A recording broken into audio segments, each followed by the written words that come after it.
Hey everybody, Adam Isaacson, teacher at Sotheby's International Realty. This is part 3. These videos are too long, but it's a lot to talk about how agents are compensated since this lawsuit was settled, and how their sort of dialogue and compensation rules have changed since August 1. All right, let's talk about it from the buyer's side. And when a buyer is making an offer on a home, and sort of as a buyer, what you should expect and how your agent may or may not be compensated. So when a buyer is starting to think about buying a home, they should meet with a real estate agent, have a buyer 101, have them explain everything, how this works, and part of it should be how their agents can be compensated.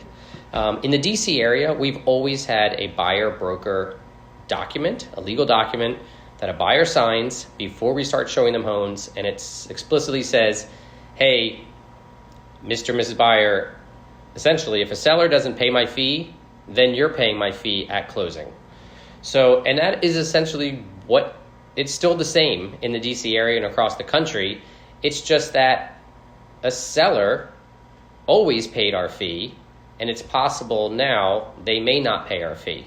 So as a buyer, when you start looking at homes, you should, worst case scenario, factor into your cost that you're going to have to pay your agent a fee, and that fee is negotiable. So let's just say it's 2.5% of the purchase price. Factor that in to your closing costs plus the agent fee. And that's worst case scenario. Now, when you go to make an offer on a home, your agent should make the best effort to find out whether or not a seller is going to compensate them at closing. But they may not know. The seller may not. They may say, hey, make an offer, and it's part of the negotiation. So again, as a buyer, you can make an offer. And in that offer, you can include a document that says that the seller is going to pay your agent a fee. If the seller comes back and says no, you could say, okay, I don't want to buy this house because I don't want to pay my agent a fee, or I don't have the money to pay my agent a fee.